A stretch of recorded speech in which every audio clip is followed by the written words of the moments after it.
Holidays-nale, adu namma GT Holidays da. GT Holidays, South India's #1 travel brand. You know you are special when you're with GT Holidays.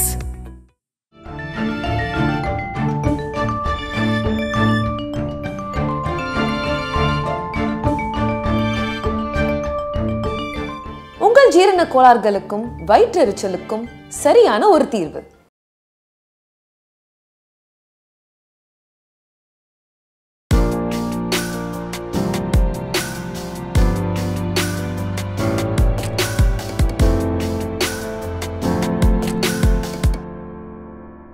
வேறு யாரையும் பார்க்கவே முடியல உங்களால்? இல்லை sir, ரொம்ப போராடினேன். பாக்யராஜ் சார்கிட்ட மட்டும் கொஞ்சம் நெருங்கி பழகினேன். நளினிகாந்துக்கு பேசுகிறதுனால ஏபிஎன் தேட்டரில் டப்பிங் நடக்கணும். அந்த டப்பிங் நடக்கும்போது இவர் கூப்பிட்டு, நான் இந்த கேரக்டருக்கு யாராவது ஒரு ஆள் இருந்தால் என்ன சொல்கிறா அப்படி இப்படின்னு வர யாராவது கூப்பிட்டு வருவேன். அவர்கிட்ட இருந்து நான் கற்றுக்கிட்ட ஒரு பெரிய விஷயம்னு கேட்டிங்கன்னா சார், இப்போ பாரதிராஜா சார் பார்த்திங்கன்னா டப்பு டப்புன்னு மூஞ்சிக்கு நேர மாதிரி அடித்த மாதிரி பேசுவார். இவர் கோபத்தை காட்டவே மாட்டார் சார். நான் டப்பிங்கில் உட்காந்துருக்கும்போது ஒரு கேரக்டருக்கு ஒரு ஆள் கூப்பிட்டாரு. நான் சொன்னேன் யார்கிட்ட சொல்லி, இந்த கேரக்டருக்கு இந்த வயசில் இருக்கணும் பார்த்துக்க, வாய்ஸ் கொஞ்சம் சின்னதாக இருக்கணும் கூட்டின்னு வந்தோடனே சார் உள்ளே உட்காந்துருக்காரு இன்ஜினியர் ரூமில். நான் இங்கே உட்காந்து டைலாக் சொல்லிக்கிட்டே இருக்கேன். அந்த பையனால் பேச முடியல. Take 1, take 2, take 3, take 4, take 5 போயிட்டே இருக்குது சார். எனக்கு அப்படியே டென்ஷன் ஏறுது. இவர் வேறு உள்ளே கூப்பிட்டு கத்திட்டா நான் என்ன பண்ணேன். அவரை உள்ளே ஆயந்திரா எல்லாம் ஒன்றும் கவலைப்படாத, அவன் பேசிட்டான், அவனை ஃப்ரீயாக விடு அப்படின்னு அவனுக்கு சப்போர்ட் பண்ணி பேசுகிறாரு. சரின்னு சொல்லிட்டு நானும் எல்லாம் பேசினேன். கடைசியில் 9வது டேக்கோ 10வது டேக்கோ ஓகே பண்ணிட்டான் சார் அந்த பையன். வெரி குட்பா, ரொம்ப நல்லா பேசினேன், சந்தோஷம், அதுக்கு ஒன்றா பேமெண்ட் கொடுப்பாங்க வாங்கிக்க அப்படின்னு சொல்லிட்டு அவனை அனுப்பிச்சிட்டு வேற ஆயந்திரா அப்படின்னு. எனக்கு தெரியாது. அதை போயிட்டு இன்னொரு தடவை நான் இங்கே பார்த்தேன் கொண்டுடுவேன் நான் அந்த பையன்கிட்ட சொல்லி அவனை அனுப்பிச்சிட்டு நான் உள்ளே போனோன்னே நான் அந்த பையன்கிட்ட என்ன சொன்னோன்னோ அதே டேடி சார் என்கிட்ட சொல்கிறார், பாக்யராஜ் சார் இனிமேல் அந்த மாதிரி பசங்களாம் கூப்பிட்டு வந்தேன் உன்னை தொலைச்சிடுவேன் அப்படின்னாரு. அப்போ தான் நான் யோசித்தேன், அதாவது ஸ்பாட்டில் திட்டினா அந்த பையனும் வெக்ஸ் ஆகிடும், எனக்கும் கஷ்டமாக இருக்கும், என் கோபத்தை நான் அந்த பையன் மேலே காட்டுவேன். இவ்வளோத்தையும் கணக்கு போட்டு அந்த இடத்த சுமூகமாக முடிச்சுட்டு கூட்டின்னு வந்த என்ன நான் அவர் திட்டுறது கூட யாருக்குமே தெரியாமல் என்ன இன்ஜினியர் ரூம்குள்ளே கூப்பிட்டு தனியாக திட்டினார். அந்த ஒரு பக்குவம், அந்த மெச்சூரிட்டி நான் அப்போது டேரக்டர் சார்கிட்ட கற்றுக்கிட்டேன் சார். அதே மாதிரி இந்த படங்கள்லாம் வந்தது. நாடக உலகத்தில் இன்னொரு பெரிய ஒரு நல்ல அனுபவம் சார். யார் எனக்கு முதல்ல ஸ்டேஜ் ஒய்ஜி பார்சாதிப்பா கொடுத்தாங்களோ அவங்க ட்ரூப்புக்கும் நான் நடித்த நாடகத்துக்கும் போட்டி வந்தது. ரெண்டுத்துக்கும் ஸ்கிரிப்ட் வெங்கட். அந்த நாடகம் பேர் இது நியாயமா சார். என்னது நாங்கள் நடித்தது மரியாதைக்குரிய மனைவி. நான், பாம்பே கண்ணன், ஷீலா கோபி, ஆனந்தி 4 கேரக்டர் தான். இங்கே மகேந்திரா சார் நியாயமா சார். Set Thota Tharani sir. ஸ்டேஜுக்கு பிரம்மாண்டமாக நடக்குது சார். இது யாருது ஹிட் ஆகுது அப்படின்னு. இது ஃபுல்லாக ஸ்லாப்ஸ்டிக் காமெடி அது இதுன்னு போட்டு எனக்கு பயங்கர நேம் வந்தோடனே ராணி சீதையால், ஆமாம் ராணி சீதையாலில் ஃபங்க்ஷன். நியாயமா சார் நல்ல நாடகமாக, ராஜேந்திரன் இவங்க நடித்தது மரியாதைக்குரிய மனைவி நல்ல நாடகமாக அப்படின்னு சொல்லி அந்த நாடகம் பார்க்குறதுக்கு தெலுங்குலேருந்து புஜ்ஜி ரெட்டி அப்படின்னு சொல்லிட்டு ஒரு ப்ரொடியூசர் வந்திருந்தார், தெலுங்கு ப்ரொடியூசர். அவரும் உட்காந்து நாடகம் பார்த்துட்ருக்கார். பார்த்த உடனே எல்லாம் நல்லா நடந்தது சார். நான் நம்பவே இல்லை சார். இப்போது நினச்சேன் கனவு மாதிரி இருக்குது. ஒய்ஜி பார்சது எப்போ மேடை ஏறி வரார், இந்த பக்கம் மகேந்திரன் நிற்கிறார், இந்த பக்கம் நான் நிற்கிறேன். என் பையனை இவனும் மகேந்திரனை நாடகம் போட்டான், அதுக்கும் வெங்கட்டு தான் சப்ஜெக்டு. இவங்களும் நாடகம் போட்டாங்க. அமிர்தம் கோபாலோட நாடகம் அது. இவனும் பண்ணுங்க. நான் நடிப்புலன்னு பார்த்தேன்னா ராஜேந்திரன் தான் நம்பர் 1 சூப்பர் அப்படின்னு மகேந்திராவை பக்கத்தில் வச்சுக்கிட்டு எனக்கு ஷால்வை போற்றி ஷீல்டு கொடுத்து என்னை சிறந்த நடிகன்னு அவர் பாராட்டுறதுன்னா அது எவ்வளோ பெரிய விஷயம் எனக்கு சொல்லிட்டு அவர் காலில் நமஸ்காரம் பண்ணிட்டு அந்த இது முடிஞ்சது சார். அதுதான் சினிமாவை எடுக்கிறதுக்கு வந்தாங்க. அதுக்கு தான் வந்தார் புஜ்ஜி. அந்த படம் தான் வீட்டில் எலி வெளியில் புலி. அந்த படத்தில் ஆர்டிஸ்ட் செலெக்ஷன் நடக்குது. இப்போது நான் அந்த கேரக்டர், ஏன்னா இவன் நிறைய பண்ணியிருக்கான், எக்ஸ்ட்ரா டைலாக்லாம் போட்டு ஸ்லாப்ஸ்டிக் காமெடியெல்லாம் பண்ணியிருக்கான். அதனால் இவன் கேரக்டர் இருக்கட்டும். பாம்பே கண்ணன் பண்ண கேரக்டர் ஜனகராஜ் சார். அந்த கொடுமைக்கார மனைவி இப்போ அந்த கேரக்டர் ஜெயசித்ராம்மா. ஸோ நான் எனக்கு வந்து அப்போது ஒரு லேடி ஆர்டிஸ்ட்டை வந்திருந்தாங்க சார், அவங்க பேர் சட்டு ஞாபகத்து வரல. இவங்க தான் ஃபிக்ஸ் பண்ணிட்டாங்க, எல்லாம் போட்டு போயிட்டுருக்கு சார். திடீர்னு பார்த்தீங்கன்னா ஒரு நாள் அப்போது இந்த பேப்பரில் வெள்ளித்திரைன்னு ஒரு இது வரும் தந்தியில், அதில் வந்து வீட்டில் வெளியில் புலி எஸ்வி சேகர் அண்ட் ஜனகராஜன் நடிக்கும் அப்படின்னு வந்துடுச்சு. என் பேரை காணோம். என்னடா அது இப்படி ஆச்சு அப்படின்னு சொல்லிட்டு அப்புறம் என்னென்னு விசாரிச்சேன்னா, இல்லை பிஸ்னஸுக்காக நாங்கள் வந்து எஸ்வி சேகரை போட்டோம், உங்களுக்கு ஒரு கேரக்டர் நாங்கள் கொடுக்குறோம் அப்படின்னா. என்ன கேரக்டர்னா, இது வந்து பொண்டாட்டிக்கு பயந்து ஒரு புருஷன், பொண்டாட்டி அடக்கி ஒரு புருஷன், இந்த ரெண்டு மாதிரி இருக்கக்கூடாது, வாழ்ந்தால் குடும்பம் இந்த மாதிரி வாழணும்னு சொல்லிட்டு ஜனகராஜ் இவங்க ஜெயசித்ரா அம்மா வீட்டில் வேலை பார்க்குற ஒரு கார் டிரைவர், அந்த கேரக்டர் அது ஒரு 4-5 சீன் வரும். இந்த மாதிரி தான் கணவன் மனைவி வாழணும்னு ஒரு எடுத்து காட்டுற மாதிரி ஒரு இது. சரின்னு சொல்லிட்டு அதை ஃபிக்ஸ் பண்ணலான்னாங்க. ராஜேஷ் சாருடைய வீட்டில் பூஜை நடந்து ஃபஸ்ட்டு டே ஷூட்டிங், நான் கேகே நகரில் இருக்கிற வீட்டில். அங்கேருந்து எனக்கு தகவல் வருது, அந்த கேரக்டரில் சார்லி நடிக்கிறாரு அப்படின்ட்டு. அப்போ நான் நேராக அங்கேயே ஸ்பாட்டுக்கே போயிட்டேன். என்ன இதுக்கு பண்ணுறீங்க இப்படி பண்ணுறீங்கன்னு கேட்டால், அப்போ எனக்கு அவருக்கும் வாக்குவாதம் வந்து எனக்கும் வெங்கட்டுக்கும் பிரச்சனை வந்துடுச்சு. வசனகர்த்தா வெங்கட்டுக்கும் வந்துட்டு, இனிமேல் உங்கள் சவகாசமே வேணாம், இனி இந்த நாடக உலக பக்கமே நான் வரமாட்டேன் அப்படின்னு சொல்லி அவங்கக்கிட்ட சண்டை போட்டு வெளில வந்தேன் சார். அதுக்கப்புறம் நான் ஒரு நாடகம் பண்ணேன். அது என்ன கேட்டிங்கன்னா, பி கோபாலகிருஷ்ணன் சார் இருந்தார் இல்லைங்களா, அவர் ஒரு ட்ரூப் வச்சுருந்தார். அவர் வந்து ஒரு கர்நாடிக் சங்கீத பேஸ் பண்ணி ஒரு சப்ஜெக்ட் ஒன்று பண்ணியிருந்தார். செம்ம சப்ஜெக்ட் சார் அது. அதில் அவர் குரு, நான் சிஷ்யன், ஏன்னா நீ தான் அது கரெக்டாக இருக்கணும் அப்படின்னு சொல்லிட்டு அவருக்கு வந்து பின்னணி பாட்டு பாடுற மாதிரி வந்து கேஜே யேசுதாஸ் சார் ஆடியோ, எனக்கு வந்து மகாராஜபுரம் சந்தானம் சார் ஒரு சவுண்டு, இது போட்டு பண்ணாங்க. கடைசியில் வந்து ஒரு சிஷ்யன் வந்து ஒரு சபையில் வந்து குரு அவமானப்படுத்திடுவோம், தண்ணி போட்டு வந்துடுவோம் அந்த சீனு. அது பண்ணி கடைசியில் அவர் வந்து தவறெல்லாம் உணர்ந்து நான் கோபாலகிருஷ்ணன் சார்கிட்ட வந்து அதுக்குள்ளே எனக்கு ஒரு கை போயிடும், இந்த கை அடிபட்டு கை வராது. அவர் காலில் வந்து நமஸ்காரம் பண்ணி அந்த வீணையை வாங்குகிற மாதிரி ஒரு சீன், அதுதான் ஹைலைட்டு. அந்த நாடகம் பார்க்குறதுக்கு சிவகுமார் சார் வந்துருந்தார் ஆர்ஆர் சபாவில். வந்துட்டு நாடகம் பார்த்து முடிஞ்ச உடனே நேராக உள்ளே வந்தார் சார். அவர் கோபாலகிருஷ்ணன் சாரும் சிவகுமார் சாரும் ரொம்ப ஃப்ரெண்ட்ஸ் போட்டிருக்கு. நேராக உள்ளே வந்தோடனே எங்கே அந்த பையன் சிஷ்யன் நடிச்சவன் கூப்பிட்டார். நான் வந்து சார் வணக்கம் சார் அப்படின்னு இந்த 2 கன்னத்தை அப்படியே பிடிச்சிட்டு, என்ன மாதிரி நடிச்சடா, என்ன மாதிரி நடிச்சடா, படவா படவா டப்பு டப்பு டப்பு நடித்தார், பிரமாதமாக பண்ணேன் அப்படின்னார். இல்லை வருமானம் நடிகை நல்லா வருவான் அப்படின்னு கோபாலகிருஷ்ணன் சார் எனக்கு வந்து அறிமுகப்படுத்தினார். அதுதான் சார் நான் கடைசியாக நடித்த நாடகம். சிவகுமார் சாருக்கும் எனக்கும் அப்போ தான் வந்து ஒரு கனெக்ட் உண்டாகுது வந்து. அதுக்கப்புறம் ஃபுல்லாக சினிமா தான் சார். முயற்சி முயற்சி முயற்சி முயற்சி முயற்சின்னு போராடி தோத்துட்டேன். அப்போ நானே ஒரு நாள் வெக்ஸாகி உட்காந்து யோசனை பண்ணிகிட்டே இருந்தேன். சரி, நம்ம டைரக்டர் சாரை மீட் பண்ணி தானே நம்ம ஆல்பமோ இல்லை எங்கள் விருப்பத்தையோ சொல்ல முடியும், இதுக்கு என்ன வழின்னு பார்க்குறதுக்கு என்ன பண்ணேன், டப்பிங் செலக்ட் பண்ணேன். டப்பிங் செலக்ட் பண்ணி அப்போ மருதபரணி சாரும் டப்பிங் வசனம் எழுத வராரு. வந்த உடனே அவர்கிட்ட போய் அசிஸ்டண்ட் மாதிரி சேர்ந்து அவர்கிட்ட வந்து அப்படியே டப்பிங் பேச போனேன். ஏன்னா இப்போ டப்பிங் நம்ம பேசணும்னா நம்ம ஸ்ட்ரெயிட் படங்கள் டப்பிங் பேசும்போது டைரக்டர் சார் பக்கத்துலேயே வந்து உட்காருவார். அப்போ நம்ம எண்ணங்கள்லாம் சொல்லலாம் பேசலாம் அப்படின்னு சொல்லிட்டு அப்படியே தொடர்ந்து அதுக்கான முயற்சிகள் போச்சு. பட் டப்பிங்க்கு நான் உள்ளே வர்றதுக்கு எனக்கு வந்து ஒரு அதாவது வாய்ப்புகள் கொடுத்தது மருதபரணி சார் இவங்கெல்லாம் இருந்தால் கூட எனக்கு அதை வந்து ஒரு தூண்டுகோலாக இருந்தவங்க வந்து இவங்க ஸ்ரீலேகா அவங்க தான் சார். அப்படியா? ஏன்னா அந்த பீரியடில் அவங்க வந்து செம பீக் டப்பிங்கில். ஹேமா மாலினி, அனுராதா, துர்கா, ஸ்ரீலேகா.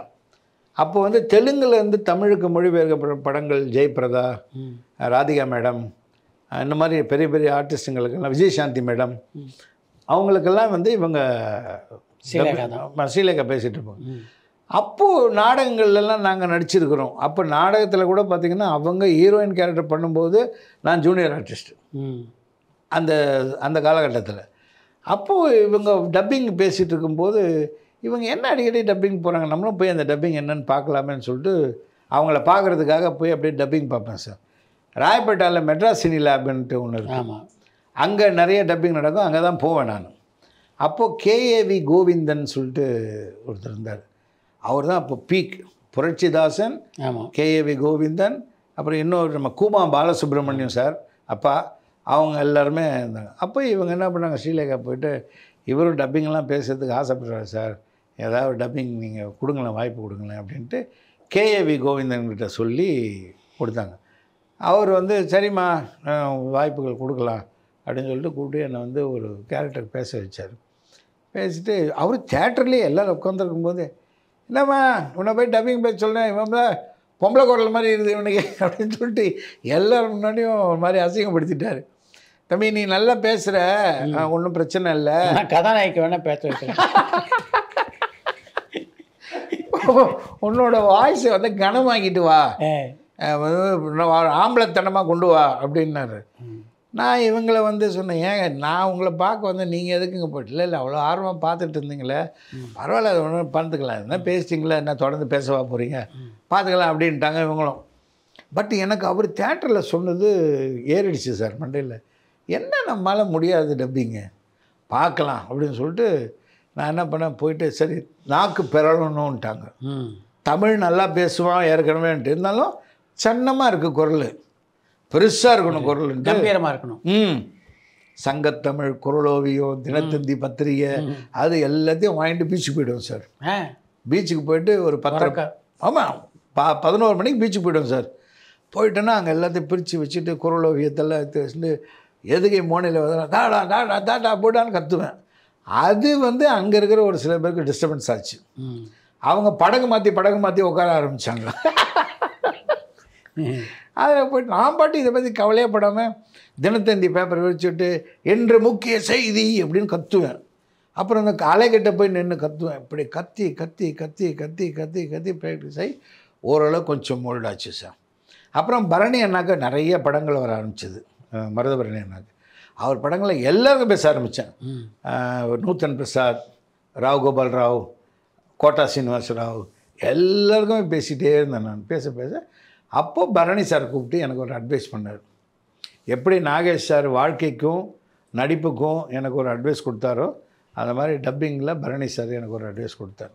உனக்குன்னு ஒரு குரல் வச்சுக்கோ, அந்த குரல் நீ சாதாரணமாக வீட்டில் பேசும்போதோ நண்பர்கள்ட்ட பேசும்போதோ அதுதான் இருக்கும். நீ கேரக்டருக்கு பேசும்போது வாய்ஸ் மாத்திர பார்த்தீங்க, அந்த வாய்ஸை திரும்பவும் நீ எங்கேயும் கொண்டு வந்துடாது. இதை பண்ணி செப்பரேட் பண்ணி வாய்ஸை ப்ராக்டிஸ் பண்ணு அப்படின்னு பரணி சார் தான் எனக்கு வந்து சொல்லி கொடுத்தார். அதிலேருந்து என்னுடைய ஒரிஜினல் வாய்ஸு நான் இந்த கேரக்டர் பேசுகிறேன்னா அந்த கேரக்டருக்கு மட்டும் தான் பேசுவேன். பல விஷயங்கள் உங்கள்கிட்ட சொன்னால் உங்களுக்கு கூட நீங்கள் கூட என்னை ரொம்ப ஆசீர்வாதம் பண்ணுவீங்க சார். அந்த மாதிரி அப்படியே ப்ராக்டிஸ் பண்ணி அதை நான் யார்கிட்டையும் சொல்லலை. நானாக மைண்டில் ப்ராக்டிஸ் பண்ணிக்கிட்டே இருந்தேன். நான் அப்படியே போயிட்டே இருந்தது. சரி ஓகேன்னு. அதுக்கப்புறம் திடீர்னு ஒரு நாள் என்ன ஆச்சுன்னு கேட்டிங்கன்னா, டப்பிங்கில் ஒரு லெவலுக்கு மேலே வந்துட்டேன். வந்துருக்கும்போது கவிதாலயா படம் சாமி, அதில் கோட்டா சீனிவாசராவ் நேரடி தமிழ் படத்தில் நடிக்கிறார். அந்த தமிழ் படத்தில் நடிக்கிறதுக்கு என்னென்னா, அவரே கூட கூப்பிட்டு பேச வச்சுருக்கலாம். பட் இங்கே எங்கே வந்து இவங்க மாட்டிக்கிட்டாங்க அப்படின்னா, நேட்டிவிட்டி லாங்குவேஜ், திருநெல்வேலியில் கதை நடக்குது. அப்போ திருநெல்வேலி பாஷை வேணும். ரெண்டாவது அவரை பேச வச்சா தெலுங்கு வாடை வரும். இதில் மாட்டிக்கிட்டாங்க சார். எனக்கு இந்த மாதிரி ஒரு படம் எடுக்கிறாங்க, இவர் கோட்டா சார் நடிக்கிறாரு அப்படின்ற விஷயமெல்லாம் எனக்கு தெரியாது. அப்புறம் திடீர்னு ஒரு நாள் என்னாச்சுன்னா, இவங்க தாமு, மயில்சாமி, இன்னும் யார் யார் மிமிக்ரி ஆர்டிஸ்ட்லாம் இருக்கிறாங்க, எல்லாம் ட்ரை பண்ணியிருக்காங்க. எதுவுமே செட் ஆகலை. டைரக்டர் சாருக்கு எதுவுமே திருப்தி ஆகலை. கேபி சாருக்கு, ஹரி சாருக்கும் திருப்தி ஆகலை. என்ன பண்ணுறது, இல்லை அவரை உட்கார வச்சு கொஞ்சம் கொஞ்சமாக செதுக்கி எடுக்கலாம் வந்துட்டு கோட்டா சீனிவாச கூப்பிடலாம். கொஞ்சம் வித்தியாசமான குரல் அப்படின்னாங்க சார். அப்போது ஏவிஎம் கார்டனில் சந்திரன் ஒரு மேனேஜர் இருக்கார். அவர் என்ன பண்ணார், ஹரி சார்கிட்ட போய், சார் இந்த மாதிரி ராஜேந்திரன் ஒரு டப்பிங் ஆர்டிஸ்ட் இருக்கார், அவரை வேணால் வச்சு ட்ரை பண்ணி பாருங்கள், அவர் கொஞ்சம் வாய்ஸ் எல்லாம் மாற்றியெல்லாம் பேசுவார். ஆனால் ஒன்று, அவர் வாய்ஸ் டெஸ்ட்டுன்னு நீங்கள் கூப்பிட்டிங்கன்னா வரமாட்டார். நீ தான் இந்த படத்துக்கு பேசுகிறேன்னு சொல்லி கூப்பிடுங்க, வருவார் அப்படின்னார். சரி பார்க்கலாம் அப்படின்னு சொல்லிட்டு கவிதாலயாவில் சொல்லியிருக்காங்க. அங்கேருந்து ஒரு மேனேஜர் எனக்கு ஃபோன் பண்ணார், சாமுவேலோ ராமராஜா ஏதோ பேர். அந்தவொடனே சொல்கிறேன், இல்லை சார் நான் வாய்ஸ் டெஸ்ட்னா, இல்லை சார் நீங்கள் தான் பேசுகிறீங்க, நீங்கள் வாங்க அப்படின்னாங்க. சரின்னு சொல்லிட்டு ஏவிஎம் கார்டனுக்கு நான் போனேன்.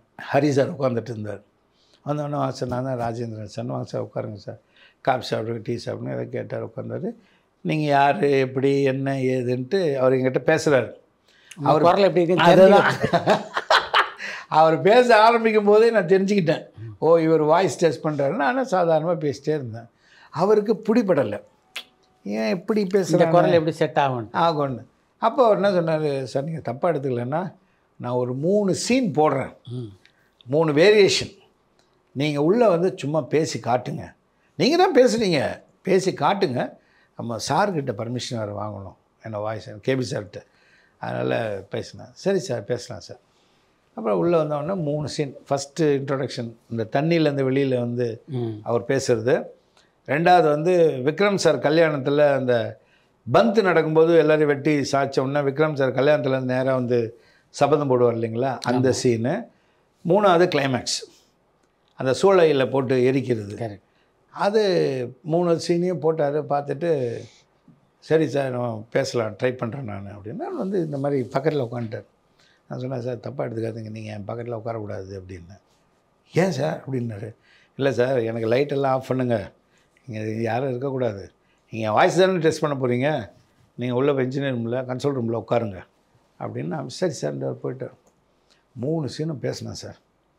பேசி முடிஞ்சு லைட்டெல்லாம் ஆஃப் ஆகிடும், லைட்டெல்லாம் போட்ட உடனே ஹரி சார் வந்து என் பக்கத்தில் நின்றுட்டு என் மூஞ்சியே கொஞ்ச நேரம் இப்படி பார்த்துக்கிட்டே இருக்கார் சார். அதை ஒன்று என்ன சார் அப்படின்னா, இல்லை சார் நீங்கள் என்கிட்ட வந்து பேசும்போது உங்கள் குரல் எப்படி இருக்கும்னு செக் பண்ணுறதுக்காக தான் நான் பேச்சு கொடுத்தேன், ஆனால் எதுவுமே என்னால் கண்டுபிடிக்க முடியல.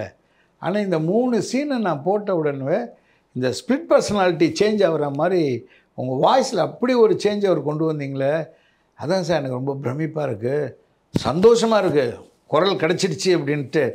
அதனால தான் சார் நான் உங்களை அப்படியே பார்த்துட்ருக்கேன் அப்படின்னு சொல்லுவேன். அப்போ தான் மனசார நான் பரணி அண்ணாக்கு நன்றி சொன்னேன்.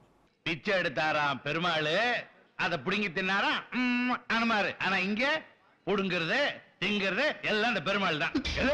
உன் வாய்ஸ் எங்கேயுமே ரெஜிஸ்டர் பண்ணிடாத. ஒரு படம் பேசின உடனே இது யார் யார் பேசுனாங்க அப்படின்னு உன் வாய்ஸை கேட்டு தெரிஞ்சுக்கிட்டா தான் உனக்கு மார்க்கெட் இருக்குன்னு அர்த்தம். ஓ இது இவன் பேசுனானா, இது ராஜேந்திரன், இந்த படம் தான் ராஜேந்திரன் அப்படின்னு சொல்லிட்டான்னா உனக்கு மார்க்கெட் போயிடுச்சுன்னு அர்த்தம்.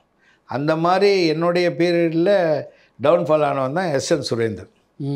யார் பேசினாலும் மோகன் பேசுகிற மாதிரியே இருக்கும். ஆமாம். ஸோ அந்த மாதிரி வேணான்னு. இல்லை சார் ஒரு விஷயம் சார், கோட்டா சீனிவாசராவுக்கு மட்டும் தெலுங்குலேருந்து தமிழுக்கு மொழிபெயர்க்கப்பட்ட நிறைய படங்கள் பரணி அண்ணாவோட ரைட்டிங்கில் நான் பேசியிருந்தேன். 850 படங்களுக்கு மேலே அவர் எழுதியிருக்காரு. பட்டு கோட்டா சீனிவாசராவுக்கு மட்டும் நான் 68 படம் பேசியிருக்கேன். ஸோ எனக்கு வந்து அவருடைய பாடி லாங்குவேஜ் எங்கே பண்ணுவார் எல்லாமே எனக்கு மைண்டில் ஏறிடுச்சு. அதனால் நீங்கள் எனக்கு இதில் போட்டிங்கன்னா கூட எனக்கு அது பேசிட்டு முடிஞ்சது சார் அப்படின்னு. ரொம்ப சந்தோஷம் சார், ரொம்ப ஹாப்பி சார். ஆனால் அதுதான் என்னை வேறு ஒரு லெவலுக்கு கொண்டு போக போகுதுன்னு எனக்கு அப்போ தெரியாது. அந்த படம் தான் sir best dubbing artist award, gold medal, தமிழ்நாட்டிலே சிறந்த டப்பிங் நடிகர்னு சொல்லிட்டு ஜெயலலிதா அம்மா கையால் கோல்டு மெடல் வாங்க. அந்த ஒரு படம் அது வாங்கிட்டு, அந்த கோல்டு மெடல் வாங்கிட்டு அங்கே ஒரு பெரிய அனுபவம். கேவி ஆனந்த் சார் அவருடைய ஒரு படம் வந்து கோ, அந்த படத்தில் வந்து அந்த ப்ரெஸ்ஸு ஆஃபீஸுக்குள்ளே நுழைஞ்சி அவர் பேசிட்டு வர டோனுக்கும் போலீஸை கூப்பிட்றதுக்கும். அப்புறம் ஒரு நாள் ரவிக்குமார் சார் சொன்னார், ராஜேந்திரனை கூப்பிடுங்க. ஏன்னா ரவிக்குமார் சார் வந்து விக்ரமன் சார் என்னை அறிமுகப்படுத்தி வச்சுருக்கார் கேஎஸ் ரவிக்குமார் சார்கிட்ட. இவன் ஒரு நல்ல கேரக்டர் ஆர்டிஸ்ட்டாக வருவான், இவனுக்கு ஏதாவது நல்ல வாய்ப்பு கொடுங்க அப்படின்னு சொல்லிட்டு பல டைரக்டர்களை சந்தித்து சினிமாவில் வாய்ப்பு தரதுக்காக தான் நீங்கள் வந்து பின்னணி குரல் கொடுக்கின்ற கலைஞராகவே மாறினீங்க. அந்த நோக்கம் நிறைவேறிச்சா? இல்லைங்க சார், எனக்கு அது இன்னும் வருத்தம் தான் சார். அதில் வந்து என்ன ஒரே ஒரு விஷயம்னு கேட்டிங்கன்னா, இப்போ நான் ஒரு படம் பண்ணிக்கிட்டு இருக்கேன் சார், விஜய் ஆண்டனி சார் படம். அது கூட வந்து பரபரப்பான சினிமா செய்திகள், நட்சத்திரங்களின் பேட்டிகள், சினிமா வரலாறு ஆகியவற்றை பார்க்கவும் படிக்கவும் உங்களுக்கான இணையதளம் tourantalkies.co.